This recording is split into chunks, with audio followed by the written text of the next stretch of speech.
गंग गणपतये नमः। आज मार्गशीर्ष के बुधवार को आप सुनिए बुधवार की पौराणिक कथाएं। साथ में सुनेंगे धन समृद्धि प्रदान करने वाली, बरकत देने वाली माता अन्नपूर्णा की कथा। इन सभी कथाओं को श्रद्धा और भक्ति के साथ आप सभी लोग पूरा अवश्य सुनिए। तो प्रेम से बोलिए गणेश जी महाराज की जय हो। बहुत समय पहले की बात है। एक गांव में एक भाई बहन रहा करते थे। भाई बहुत ही गरीब था, पर उसकी बहन पैसे वाली थी। जब बहन के ननद का विवाह था, तब बहन ने ना तो अपने भाई को विवाह में आने का निमंत्रण दिया और ना ही कोई चिट्ठी भेजी। भाई को बाहर वालों से पता चला कि उसकी बहन के ननद का विवाह है। भाई ने अपने गांव वालों को बताया। तब गांव वालों ने उसकी बहन के लिए चुनरी, बिछिया और साड़ी, जिनसे जो बन पड़ा, कन्या के लिए दिया। भाई सारा सामान लेकर बहन के गांव पहुंचा। बहन के घर जाने पर बहन की देवरानी बोली, भाभी जी आपके भाई आए हैं। तो बहन ने पूछा कि कैसे आए हैं और क्या पहना है। तब देवरानी ने कहा कि पैदल आए हैं, फटी पगड़ी फटी धोती पहने हैं। तो बहन बोली, मेरे ससुर हवेली के सामने दुकान में बैठे हैं, मुझे शर्म आती है। भाई को बोलो पीछे के दरवाजे से आए। भाई के आते ही बहन ने भाई को एक कमरे में बंद कर बाहर से ताला लगा दिया। एक तरफ लड़की का विवाह हो रहा था, गाजे बाजे बज रहे थे, अतिथियों को भोजन कराया जा रहा था, और दूसरी तरफ भाई को कोई भी पानी तक पूछने वाला नहीं था। तभी भांजे की बहू को दया आई और उसने दरवाजा खोल दिया। दरवाजा खुलते ही भाई वहां से भागा। 2 दिन के भूखे प्यासे रहने के कारण उसे चक्कर आने लगे। रास्ते में एक गणेश जी का मंदिर था, वहां जाकर वे गिर गया और रोते रोते गणेश भगवान को अपनी व्यथा सुनाई और बोला कि हे गणेश जी महाराज, आज मेरी गरीबी के कारण से मेरी सगी बहन ने मुझे धिक्कार दिया। घर जाने पर मेरी पत्नी, मेरे बच्चे जब पूछेंगे कि विवाह से क्या मिठाई लेकर आई हो, तो मैं क्या जवाब दूंगा। तब गणेश जी को उस पर दया आ गई और गणेश जी भगवान बोले कि मेरे बगीचे से ककड़ी और तरबूज तोड़कर ले जा। तब भाई ने ककड़ी तोड़कर झोला भर लिया और अपने घर गया। घर जाते ही बच्चे ने पूछा, पिताजी बुआ के यहाँ से हम लोगों के लिए क्या लाए हो। झोला खोलते ही छोटे तरबूज सोने के गेंद में बदल गए। बाकी तरबूज काटने से हीरे मोती निकले। पत्नी बोली कि आप बहन के घर से इतना सब कुछ क्यों लाए, आपकी बहन ने हम लोगों को बहुत ज्यादा दे दिया है। भाई ने कुछ भी जवाब नहीं दिया। गणेश भगवान की कृपा से उनके दिन बदल गए। भाई का काम धंधा जोरों से चलने लगा। धीरे धीरे गहने कपड़े, रहने के लिए मकान बन गए। पत्नी बोली कि एक बार ननद जी को बुला कर लाओ। तो भाई ने नए कपड़े, नए जूते पहनकर रथ में बैठकर बहन को लेने गया। देवरानी बोली कि भाभी जी आपके भाई आए हैं। बहन ने पूछा कि कैसे आए हैं और क्या पहना है। तब देवरानी बोली कि रथ में बैठकर खूब ठाट बाट से आए हैं। बहन बोली, मेरे भाई को बोलो कि हवेली के सामने से आए, मेरे ससुर देवर जेठ देखेंगे। भाई का बहन ने खूब स्वागत और सत्कार किया। भाई बोला कि बहन मैं तुम्हें लेने आया हूँ। तब बहन ने कहा कि मुझे भी बहुत दिन हो गए हैं, चलो मैं चलती हूँ। भाई बहन को लेकर अपने घर आया। भाई और उसकी पत्नी ने बहन का खूब आदर सत्कार किया। जो चीजें मांगी सब बनवा कर दिया। बहन बोली, भाई मुझे एक जूती चाहिए। तब भाई ने मोची को बुलाया और कहा कि मेरी बहन के लिए ऐसी जूती बनाओ जो मुंह से बोले। भाई ने बहन को बहुत सारा धन देकर विदा किया, पर अभी तक वह जूती नहीं आई थी। बहन रवाना होने लगी, तभी मोची जूतियां लेकर आ गया। बहन की जूती पहनते ही जूतियां बोली कि निर्धन भाई की पैसे वाली बहन, गणेश जी का बगीचा नहीं होता तो आज क्या करती। बहन तब भाई की पत्नी से पूछने लगी, ये कहाँ से आवाज आ रही है। तभी भाई ने कहा, सुबह का समय है, कोई जीव जंतु बोल रहे होंगे। भाई ने घोड़े गाड़ी को जल्दी आने को कहा। बहन के जाते ही पत्नी जिद करके बैठ गई कि जूतियां क्या बोल रही थी। तब पति ने अपनी पूरी आप बीती सुनाई कि कैसे बहन ने मुझे 2 दिन भूखा रखा, कमरे में बंद कर दिया था। भांजे की बहू ने दरवाजा खोला, तब मैं बाहर आया और गणेश जी की शरण में जा पहुंचा। गणेश जी की कृपा से हमारे दिन बदली हैं। उसने अपनी पत्नी को सारी बातें बताई। तब पत्नी बोली, अगर मुझे मालूम होता तो मैं आपकी बहन को कुछ भी नहीं देती, मेरा दिया हुआ सब कुछ वापस लेकर आओ। तब पति बोला कि गणेश भगवान ने हमें सब दिया है, अगर वे मुझे भूखा प्यासा कमरे में बंद नहीं करती तो मैं गणेश भगवान के मंदिर में क्यों जाता, मैं गणेश जी को अपना दुखड़ा क्यों सुनाता। तुम अपना मन मैला मत करो और अपने पर तो गणेश जी की कृपा है और किस चीज की कमी है। फिर दोनों गणेश जी के आगे झुककर प्रणाम करते हैं और जयकारा लगाते हैं। हे गणेश जी महाराज, जैसी कृपा आपने गरीब भाई पर की, वैसे ही अपने सभी भक्तों पर अपनी कृपा बनाए रखना। तो प्रेम से बोलिए गणेश जी महाराज की जय हो। आइए अब सुनते हैं गणेश जी महाराज की अगली पौराणिक कथा। एक बार देवी तुलसी विवाह हेतु वर ढूंढने के लिए तीर्थ यात्रा पर निकली थी और ढूंढते ढूंढते वह गंगा किनारे पहुंच गई। उस समय गणेश भगवान गंगा के किनारे पर तप कर रहे थे। उन्हें देखते ही देवी तुलसी उन पर मोहित हो गई और उनके मन में गणेश भगवान से विवाह की इच्छा उत्पन्न हुई। वहां पर उन्होंने गणेश जी को देखा, जो कि तरुण युवा लग रहे थे, अत्यंत सुंदर शुद्ध और पीतांबर धारण किए हुए थे, आभूषणों से विभूषित थे, सुंदरता जिनके मन का अपहरण नहीं कर सकती, जो कामना रहित जितेंद्रियों में सर्वश्रेष्ठ, योगियों के योगी तथा जो श्री कृष्ण की आराधना में ध्यान रत्न थे। उन्हें देखते ही तुलसी का मन उनकी ओर आकर्षित हो गया। तब तुलसी उनका उपहास उड़ाने लगी। ध्यान भंग होने पर गणेश जी ने उनसे उनका परिचय पूछा और उनके वहां आगमन का कारण जानना चाहा। गणेश जी ने कहा कि माता, तपस्वी का ध्यान भंग करना सदा पापजनक और अमंगलकारी होता है। सुबह भगवान श्री कृष्ण आपका कल्याण करें। मेरे ध्यान भंग से उत्पन्न दोष आपके लिए अमंगलकारक ना हो। इस पर तुलसी जी ने कहा कि प्रभु, मैं धर्मात्मा की कन्या हूँ और तपस्या में संलग्न हूँ। मेरी यह तपस्या पति प्राप्ति के लिए है, अतः आप मुझसे विवाह कर लीजिए। तुलसी की यह बात सुनकर बुद्धि श्रेष्ठ गणेश जी ने उत्तर दिया, हे माता, विवाह करना बड़ा भयंकर होता है। मैं ब्रह्मचारी हूँ। विवाह तपस्या के लिए नासक, मोक्ष द्वार के रास्ते बंद करने वाला, भव बंधन की रस्सी संचयों का उद्गम स्थान है। अतः आप मेरी ओर से अपना ध्यान हटा लें और किसी अन्य को पति के रूप में तलाश करें। तब कुपित होकर तुलसी ने भगवान गणेश को श्राप देते हुए कहा कि आपका विवाह अवश्य होगा। यह सुनकर शिवपुत्र गणेश ने भी तुलसी को श्राप दिया। कहा कि हे देवी, तुम भी निश्चित रूप से असुरों द्वारा ग्रस्त होकर वृक्ष बन जाओगी। इस श्राप को सुनकर तुलसी जी ने व्यथित होकर भगवान श्री गणेश की वंदना की। तब प्रसन्न होकर गणेश जी ने तुलसी से कहा कि हे मनोरमे, तुम पौधे की सार भूता बनोगी और समांतर से भगवान नारायण की प्रिया बनोगी। सभी देवता आपसे स्नेह रखेंगे, परंतु श्री कृष्ण के लिए आप विशेष प्रिय रहेंगी। आपकी पूजा मनुष्यों के लिए मुक्तिदायिनी होगी तथा मेरे पूजन में आप सदैव त्याज रहेंगी। ऐसा कहकर गणेश जी पुनः तप करने चले गए। इधर तुलसी देवी दुखित हृदय से पुष्कर में जा पहुंची और निराहार रहकर तपस्या में संलग्न हो गई। तत्पश्चात गणेश जी के श्राप से वह चीरकाल तक शंखचूड़ की प्रिय पत्नी बनी रही। जब शंखचूड़ शंकर जी के त्रिशूल से मृत्यु को प्राप्त हुआ तो नारायण प्रिया तुलसी का वृक्ष रूप में प्रादुर्भाव हुआ।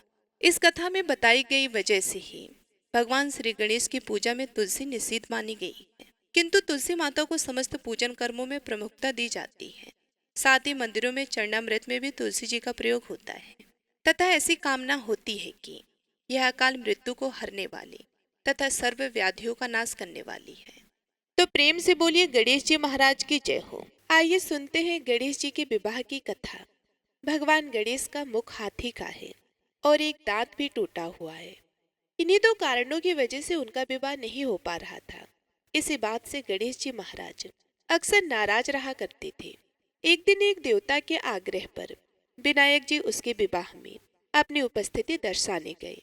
विवाह स्थल पर पहुंचने के बाद कुछ देवताओं ने मिलकर गणेश भगवान का समय पर विवाह न होने के कारण उपहास किया, जिससे गणेश जी बहुत ही अधिक नाराज हो गए। उसी दिन उन्होंने ठान लिया कि जब तक मेरा विवाह नहीं होता तब तक मैं किसी भी देवता का विवाह नहीं होने दूंगा। गणेश भगवान के पास विवाह और अन्य संदेश लाने का काम उनके प्रिय वाहन मूषक राज करते थे। अब मूषक राज जब भी किसी देवता के विवाह का समाचार लाते तब गणेश जी उसे आदेश देते और मूषक राज अपनी सेना के साथ जाकर उस विवाह के मंडप को गिराकर तहस नहस कर देते और बारातियों को भी भगा देते। इस तरह गणेश जी और मूषक राज की मिली भगत की वजह से किसी भी देवता का विवाह नहीं हो पा रहा था। गणपति जी के व्यवहार से तंग आकर सभी देवी देवता भगवान शिव और माता पार्वती जी के पास पहुंच गए और इस विराट समस्या का समाधान मांगने लगे। भगवान शिव और माता पार्वती ने कहा कि इसका हल तो आपको केवल ब्रह्मदेव जी के पास ही मिल सकता है। कृपया करके आप ब्रह्मलोक को जाएं। तब माता पार्वती और महादेव जी को प्रणाम करके सभी देवी देवता ब्रह्मा जी के पास प्रकट हुए। देवताओं की समस्या को ठीक से सुनने के बाद ब्रह्मा जी ने अपनी योग शक्ति से दो कन्याओं का निर्माण किया। कन्याओं का नाम था रिद्धि और सिद्धि। वे दोनों ब्रह्मा जी की मानस पुत्रियां थीं। उन्हें लेकर ब्रह्मा जी गणेश महाराज के पास गए और उनसे अपनी पुत्रियों को ज्ञान एवं शिक्षा प्रदान करने का निवेदन करने लगे। ब्रह्मा जी का मान रखने के लिए एकदंत भगवान ने रिद्धि और सिद्धि को शिक्षा देना आरंभ किया।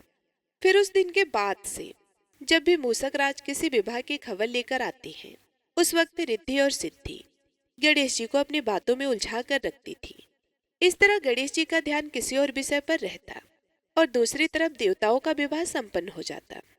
एक दिन बुद्धि के देवता भगवान गणेश जी को यह बात समझ आ गई, लेकिन उनके क्रोध में आने से पहले ही ब्रह्मदेव अपनी दोनों पुत्रियों के साथ वहां पर प्रकट हो गए।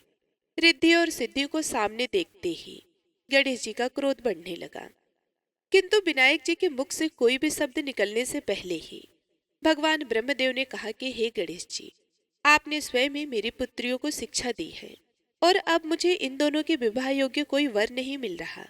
मेरी आपसे विनती है कि आप ही रिद्धि और सिद्धि से विवाह करके मुझे धन्य कीजिए। परमपिता ब्रह्मदेव जी की शांत वाणी को सुनकर गणेश जी का क्रोध शांत हो गया और वे उस विवाह प्रस्ताव के लिए हंसी खुशी राजी हो गए। विवाह के बाद अपनी दोनों पत्नियों से उन्हें दो पुत्र प्राप्त हुए, जिनका नाम रखा गया शुभ और लाभ। तो प्रेम से बोलिए भगवान गणेश की जय। आइए अब सुनते हैं गणेश जी की पूजा पाठ में सुनी जाने वाली पौराणिक कथा। एक गांव में एक सेठ और सेठानी रहती थी। वे बहुत ही धार्मिक प्रवृत्ति के थे और वे गणेश जी के अनय भक्त थे। वो दोनों बिना चूके हर बुधवार को गणेश जी का व्रत रखते थे और शाम को ब्राह्मणों को भोजन कराने के बाद अपना व्रत खोलते थे। सेठ जी का काफी बड़ा परिवार था। वे सब आपस में बड़े प्रेम और भाईचारे से रहते थे, लेकिन सेठानी और सेठ की कोई संतान नहीं थी। इस विषय पर परिवार और गांव के लोग आपस में बहुत बातें किया करते थे। सभी लोग सेठानी को बांझ बुलाते थे। ये सभी बातें सुनकर सेठ और सेठानी बहुत दुखी होते थे। एक बुधवार के दिन सेठ और सेठानी भगवान गणेश जी की पूजा संपन्न करा के मंदिर से बाहर आ रहे थे। तभी उन्हें सीढ़ियों पर एक छोटा सा बच्चा अकेले बैठा हुआ दिखा। बालक को देखते ही दोनों उसके पास गए और पूछा कि तुम्हारे माता पिता कहाँ हैं? लेकिन बच्चे ने अभी तक ठीक से बोलना नहीं सीखा था, इसलिए वह बोल ही नहीं पाया। पर दोनों सेठ और सेठानी बच्चे के पास शाम तक बैठे रहे। तब तक पंडित जी और सेठ जी और उनके नौकरों ने आसपास जाकर बच्चे के माता पिता को खोजने की कोशिश की, लेकिन उन्हें बच्चे के माता पिता या बच्चे खोने की कोई खबर ही ना मिली। फिर पंडित जी ने सेठ और सेठानी को वह बच्चा अपने घर ले जाने के लिए कह दिया। साथ में यह भी कहा कि अगर बच्चे के माता पिता यहाँ पर आते हैं तो मैं स्वयं उन्हें आपके पास ले आऊंगा। तब सेठ और सेठानी की खुशी का ठिकाना नहीं रहा। वे दोनों खुशी खुशी उस नन्हे बालक को अपने साथ घर लेकर गए। सेठानी ने बच्चे का नाम अपने आराध्य भगवान श्री गणेश जी के नाम पर गणेश रख दिया और बड़े ही प्यार और दुलार से उसका पालन और पोषण करने लगी। कुछ दिनों के बाद उसी गांव में एक ठग पति पत्नी आए। उनका इरादा गांव के सबसे अमीर आदमी को ठगने का था। वे दोनों ठग गणेश मंदिर की सीढ़ियों पर बैठकर सोच विचार कर रहे थे। तभी वहां पर पंडित जी आ गए और गांव में अनजान लोगों को देखते ही उन्होंने पूछा कि क्या आपका बच्चा खो गया है? दोनों चोरी चकारी के लिए बहाना ढूंढ ही रहे थे, इसलिए उन दोनों ने तुरंत ही हाँ कह दिया। तब पंडित जी ने कहा कि चिंता की कोई बात नहीं है, आपका बच्चा एक सेठ जी के घर पर पल रहा है।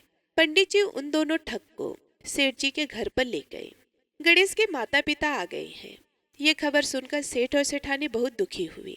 सेठ जी ने उन दोनों पति और पत्नी को एक रात के लिए अपने अतिथि गृह में ठहराया। अब वह दोनों ठग सिर्फ मौके की फिराक में ही थे। उसी रात सभी लोगों के सो जाने के बाद वे ठग और ठगनी एक एक करके सभी कमरों की तलाशी करने लगे। फिर वे दोनों तिजोरी वाले कमरे में पहुंच गए। छानबीन के वक्त होने वाली छोटी मोटी आवाजों से सेठ जी का एक नौकर जग गया और आवाज की दिशा में तिजोरी वाले कमरे के नजदीक आ गया। उसने चुपके से अंदर जब झांक कर देखा तो दोनों ही मेहमान कीमती सामान चुरा रहे थे। नौकर ने यह देखते ही धीरे से उस कमरे के बाहर की कुंडी लगा दी और चोर चोर बोलकर पूरे घर में हल्ला मचा दिया। शोरगुल की आवाज सुनते ही घर के सभी लोग इकट्ठा हो गए। तब सेठ जी ने उन दोनों चोर पति पत्नी को कमरे से बाहर निकाला और सुबह ही पंचायत में हाजिर कर दिया। सेठ जी ने सरपंच को पूरा मसला बताया और कहा कि यह दोनों तो चोर हैं, अब हम पुत्र गणेश को इन दोनों को नहीं देंगे। लेकिन वो दोनों ठग पति पत्नी अपने जिद पर ही अड़ गए और बच्चे को ले जाने की जिद करने लगे। सरपंच जी ने इस गंभीर समस्या का एक तोड़ निकाला। उन्होंने सेठानी और दूसरी औरत को गणेश जी के सामने खड़ा कर दिया और कहा कि जिसके भी आंचल से दूध की धार गणेश के मुंह में जाएगी, वह बालक गणेश उसके पास ही रहेगा। फिर वे दोनों अपने अपने आंचल मुंह के सामने फैलाकर खड़ी हो गई। सेठानी जी मन ही मन भगवान गणेश के नाम का जप कर रही थी। देखते ही देखते गणेश भगवान की कृपा से सेठानी के आंचल से दूध की एक धार गणेश जी के मुंह में गिरी और इस तरह बालक गणेश सेठ और सेठानी के साथ हमेशा के लिए रहने लगा। बोलिए गणेश जी भगवान की जय। अब सुनिए भगवान गणेश की ये दूसरी कथा। एक बहुत ही गरीब और अंधी बूढ़ी माई थी। उसका छोटा सा परिवार था जिसमें उसका बेटा और एक बहू रहती थी। बूढ़ी माई की गणेश भगवान में बहुत ही श्रद्धा थी। वे हमेशा गणेश जी की पूजा किया करती थी। तो एक रोज गणेश जी ने कहा कि बूढ़ी माई कुछ तो मांग, मैं तेरी पूजा से बहुत ही प्रसन्न हूँ। तो बूढ़ी माई ने गणेश जी की बात सुनकर कहने लगी कि हे गणेश भगवान, मुझे तो मांगना ही नहीं आता है, मैं तुमसे क्या मांगूं। तो गणेश जी कहने लगे कि कोई बात नहीं, आज तुम घर पर अपने बेटे बहू से पूछ कर आ जाना, कल मैं फिर आऊंगा, तब मुझे बता देना कि तुम्हें क्या चाहिए। तो बुढ़िया ने कहा ठीक है, और वे बड़ी ही खुशी खुशी अपने घर आई। घर आकर अपने बेटे से बोली कि बेटा, आज मुझे प्रभु विनायक बाबा ने स्वयं दर्शन दिए हैं और मुझे वरदान मांगने के लिए कहा है, लेकिन मुझे तो पता ही नहीं कि मैं क्या मांगूं, इसलिए आज तुम ही मुझे बताओ कि मुझे क्या करना चाहिए। गणेश जी भगवान तो कल फिर आएंगे। फिर उसके बेटे ने कुछ देर सोचने विचारने के बाद कहा कि माँ धन दौलत मांग लो। तो बेटे की बात सुनकर बुढ़िया माई अपने बहू के पास गई और बहू से जाकर पूछा कि बहू अब तुम बताओ। तो सास की बात सुनकर बहू बोली कि माँ जी, हमारी शादी को ना जाने कितना समय हो गया है, अभी तक संतान की प्राप्ति नहीं हुई है, आपको भी पोता चाहिए, तो क्यों ना आप पोता मांग लो। तो बेटे और बहू की बात सुनकर बुढ़िया माई सोचने लगी कि यह दोनों तो अपने मतलब की चीज मांग रहे हैं, मैं अपनी प्रिय पड़ोसन से पूछ कर आती हूँ, वे मुझे सही ही राय देगी कि मुझे क्या मांगना है। तो यह सोचकर बूढ़ी माई पड़ोसन से जाकर बोली कि मुझे तो विनायक जी ने आज दर्शन दिए हैं और कहा है कि कोई वरदान मांग लो। तो मैंने अपने बेटे से पूछा तो बेटा कहता है कि धन मांग लो, बहू ने कहा कि पोता मांग लो, अब तुम मुझे बताओ कि मैं क्या करूं। बेटा बहू तो अपने अपने मतलब की बात कर रहे हैं। तो बुढ़िया की बात सुनकर उसकी पड़ोसन बोली कि हे बुढ़िया माई, ना तो तू धन मांग और ना तो तू पोता मांग, तू कौन सा बहुत दिन जिएगी, थोड़ी दिन की तो तू मेहमान है। तो ऐसा कर, तू अपने लिए आंखें मांग ले, जिससे तू पूरे संसार को देखेगी। तो पड़ोसन की बात सुनकर बुढ़िया माई सोचने लगी कि अगर मैं आंखें मांग लूंगी तो संसार का क्या देखूंगी, जब मेरी बेटे और बहू के अलावा कुछ है ही नहीं। अगर पोते पोतियां होते तो मैं उन्हें अपनी आंखों से देखती, आंखों से देखने लायक मेरे लिए तो कुछ भी नहीं है। यह सोचते सोचते बुढ़िया घर आ गई। सारी रात सोचने विचारने में ही निकाल दी। सुबह जल्दी उठी, नहा धोकर फिर वे गणेश जी के मंदिर चली गई और वहां बैठी मन में सोच रही थी कि ऐसा क्या वरदान मांगूगी जिससे बेटा बहू भी खुश हो जाएं और मेरा मतलब भी सिद्ध हो जाए। इतनी ही देर में वहां पर गणेश जी आ गए और बोले कि बूढ़ी माई आज कुछ मांग ले, आज मैं फिर आया हूं। तो वह बोली कि हे गणेश जी भगवान, मैं आपको प्रणाम करती हूँ, मुझे तो और कुछ नहीं चाहिए, मुझे आंख दे दो जिसे सोने के कटोरे में पोते को दूध पीता हुआ देख सकूं और अंतकाल में मोक्ष दे दे। तब गणेश जी बोले कि बूढ़ी माई, तूने तो मुझे ठग लिया, तूने तो भोली बनकर सब कुछ मांग लिया। और मुस्कुराने लगे और कहा कि बूढ़ी माई, जैसा तुमने कहा है वैसा सब कुछ तुम्हें मिल जाएगा। ये कहकर गणेश जी वहां से अंतर्ध्यान हो गए और बूढ़ी माई को मांगे अनुसार सब कुछ मिल गया। हे गणेश जी भगवान, जैसे आपने बूढ़ी माई को दिया वैसे सबको देना और अपनी कृपा दृष्टि हम सब पर बनाए रखना। बोलिए गणेश जी महाराज की जय। अब आइए गणेश जी की एक और कहानी सुनेंगे। एक गांव में एक लड़की अपने माँ के साथ रहती थी। उस गांव में थोड़ी ही दूर में एक मेला लगने वाला था। जिस दिन मेला लगने वाला था उस दिन उसकी माँ कहती है कि बेटी, तुम्हें मेला नहीं जाना चाहिए, तुम बार बार कहती हो कि मेला देखने जाऊंगी। तभी लड़की अपनी माँ से जिद करती है कि माँ मुझे मेला देखने जाना है, लेकिन उसके बावजूद उसकी माँ कहती है नहीं, मेले में अगर अकेली जाओगी तो गुम हो जाओगी। लेकिन फिर भी लड़की नहीं मानती है और वह मेला जाने की जिद करती है।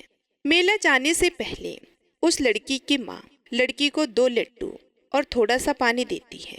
उसकी माँ कहती है कि मेला जाना है और वहाँ पर गणेश जी को आधा पानी दे देना और 1 लड्डू दे देना, बाकी पानी तुम पी लेना और 1 लड्डू तुम भी खा लेना। देखते देखते काफी शाम हो जाती है, लेकिन अभी तक लड़की क्यों नहीं आई थी। गांव के सभी लोग जितने भी मेला देखने के लिए गए थे सभी लोग आ जाते हैं। ऐसे में उसकी माँ की चिंता बढ़ जाती है कि उसकी बेटी कहाँ गई, अभी तक घर नहीं पहुंची है। लेकिन उसकी बेटी भगवान श्री गणेश के मंदिर में जाकर उस 1 लड्डू खाने और पानी पीने के लिए इंतजार कर रही थी। वो लड़की सोच रही थी कि माँ ने जैसा कहा था वैसा करके ही मैं घर जाऊंगी। उसके बाद भगवान श्री गणेश को लगा कि मैं अगर यह पानी नहीं पीऊंगा और यह लड्डू नहीं खाऊंगा तो यह लड़की घर भी नहीं जाएगी। उसके बाद भगवान श्री गणेश एक छोटे से बच्चे के रूप में आते हैं और पानी और लड्डू खा लेते हैं। उसके बाद वह लड़की खुशी खुशी अपने घर चली जाती है। जैसे घर पहुंचती है उसकी माँ कहती है कि इतना देर कहाँ रह गई थी। तभी वह लड़की कहती है कि आपने जैसा कहा था मैं वैसा ही करके भगवान श्री गणेश को लड्डू और पानी पिलाकर आ रही हूँ। उसके बाद से भगवान श्री गणेश की कृपा उस लड़की पर बरसने लगती है। उसे धन दौलत, एक अच्छा सा वर मिलता है। भगवान श्री गणेश की कृपा के कारण उसे सुख समृद्धि का आशीर्वाद भी मिलता है। तो एक बार प्रेम से बोलिए गणेश जी भगवान की जय। हे गणेश जी महाराज, जैसे कृपा दृष्टि आपने उस लड़की पर की वैसे कहानी को कहने वाले, हुकार भरने वाले और सुनने वाले सभी पर अपनी दया दृष्टि बनाए रखना।